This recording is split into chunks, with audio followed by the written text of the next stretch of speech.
নমস্কার ও অভিনন্দন প্রিয় শিক্ষার্থী। আজ আমরা টেন্স নিয়ে আলোচনা করছি। প্রথমেই কবিতার ছন্দে বলার চেষ্টা করছি। ল্যাটিন ওয়ার্ড টেম্পাস থেকে এসেছে টেন্স বা কাল। কালের খেয়ায় এ জীবন শেষ করে মহাকাল। কালের খেলায় সব কিছু হয় ক্ষয়, সময় ছাড়া এ জীবন অন্য কিছু নয়।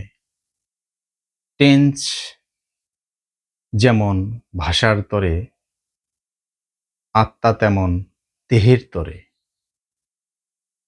জানিলে ক্রিয়ার ভাষা, মিটিবে মনের আশা। নিলে সদা টেন্সের প্রশিক্ষণ, সঠিক হবে বাক্য গঠন। শুরুতেই টেন্স ৩ প্রকারের হয়: প্রেজেন্ট, পাস্ট, ফিউচার, এছাড়া অন্য কিছু নয়। এরপরে ইনডিফিনিট কন্টিনিউয়াস রয়। পুরোপুরি না জানিলে কেহ পারফেক্ট নয়। পুরো ঘটনাটি পারফেক্ট কন্টিনিউয়াস হয়। ইনডিফিনিট সহজ সরল, সত্য কথা বলে। কন্টিনিউয়াস চালাক চতুর, চলতে শুধু থাকে। অবশেষে একটি কথাই বলে যেতে চাই, না জেনে টেন্সের ভাষা কেন এত গৌরব? কিসে? ভেবে দেখুন। টেন্স না জানিলে পুরো জীবনটাই মিছে। যাই হোক, প্রিয় শিক্ষার্থীরা, খেয়াল করবেন যে tense is the time. Tense denotes the time of an action or state. যে একটা অবস্থা কিংবা একটা কাজের সময়কে, এবং সেই সময়টা কি ভিন্ন ভিন্ন সময়।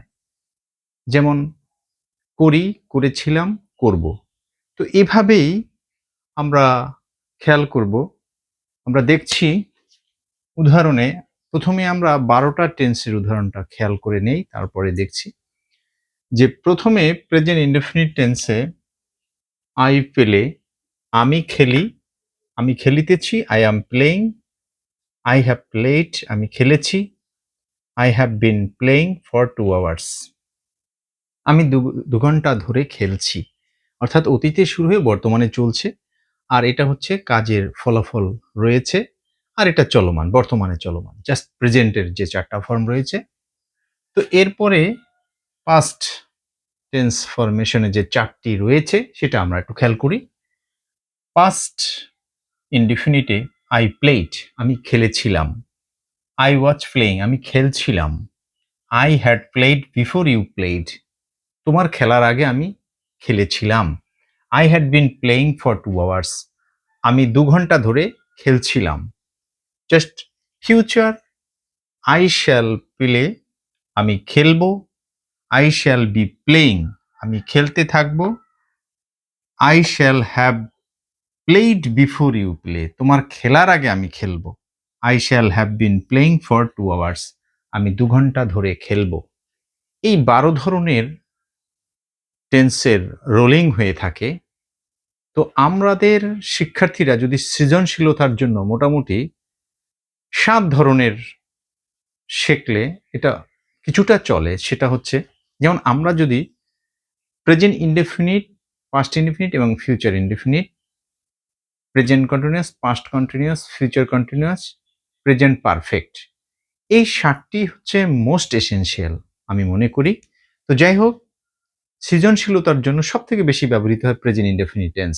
পৃথিবীতে আসলে চিরসত্য ঘটনাগুলোই বেশি ব্যবহৃত হয়, এবং স্টেট যে বিবরণটা হয়ে থাকে সেগুলো প্রেজেন্ট ইনডেফিনিট টেন্স বেসড হয়।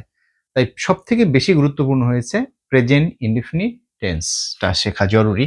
তো যাই হোক, এবং এই যে ভেরিয়েশনটা কিভাবে হয় সেটা জানাটা খুব বেশি জরুরি বলে আমি মনে করি। এটা it's my feelings, it's my opinion. যে যদি আমরা মনে করি যে আমি খেলি, আই প্লে, আমি খেলি না, আই ডু নট প্লে।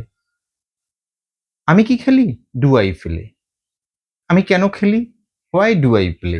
এই যে ব্যাপারটা, ভেরিয়েশনটা। এখন এখান থেকে আমরা যখন আমি খেলেছিলাম, আই প্লেড। আমি কি খেলেছিলাম? Did I play? ওকে? আমি খেলিনি। I did not play. আমি কি খেলিনি? Didn't I play? কেন আমি খেলিনি? Why didn't I play? এর সাথে আবার ফিউচারের কম্বিনেশনে যাই আমরা। যদি আমরা ফিউচার ইনডিফিনিট আমি খেলবো, আই শ্যাল প্লে। আমি কি খেলবো? Shall I play? আমি কেন খেলবো? Why shall I play? This variation, যেটা প্রত্যেকটা টেন্সের সাথে প্রত্যেকটা টেন্সের ভেরিয়েশনটা খুব দ্রুত ক্যাচিং করাটা খুবই গুরুত্বপূর্ণ। এই জিনিসটা শিক্ষার্থীরা যদি ধরতে পারে, তাহলে এটা লেখার জন্য খুব সহজ হয় এবং স্পোকেনের জন্য একটা গুরুত্বপূর্ণ। যে কেন তুমি এসেছিলে? কেন তুমি আমায় ভালোবেসেছিলে? কেন তুমি এসেছিলে? যেমন হোয়াই ডিড ইউ কাম? এই যে কেন তুমি এসেছিলে? কেন তুমি ভালোবেসেছিলে? Why did you love me? কেন তুমি আমায় ভালোবেসেছিলে? Why did you love me? কেন তুমি আমায় ভালোবাসো? শুধু আমরা যদি এখানে ডু করে দেই, তাহলেই হয়ে যায় যে তুমি কেন আমায় ভালোবাসো? Why do you love me? এখন কেন তুমি আমায় ভালোবাসবে? হোয়াই শ্যাল অথবা will, why will you love me? কেন তুমি আমায় ভালোবাসবে? তোমার ইন্টারেস্টটা কি? তো এভাবে যে টেন্স ভেরিয়েশন আমি খুব র্যাপিডলি করতে পারি। হ্যাঁ? কেন সে আমায় সাহায্য করছে? Why is he helping me? যেমন আমরা এখান থেকে খুব দ্রুত নিতে পারি। Why is he helping me? কেন সে আমায় সাহায্য করছে?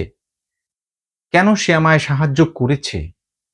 Why have he helped me? যে এই variation, this variation is important. প্রিয় শিক্ষার্থীরা, আপনারা শর্টে আমি জাস্ট শর্টে বোঝানোর জন্য আজ এ পর্যন্তই রাখছি। এরপরে আমরা বিস্তারিত আলোচনা করব। তো ভালো থাকবেন, সুস্থ থাকবেন এবং ঈশ্বরের প্রার্থনায় কিংবা আল্লাহর প্রার্থনায় নিজেকে নিয়োজিত রাখবেন। তাহলে আশা করি ভালো থাকবেন। ভালো থাকুন, সুস্থ থাকুন। ধন্যবাদ সবাইকে।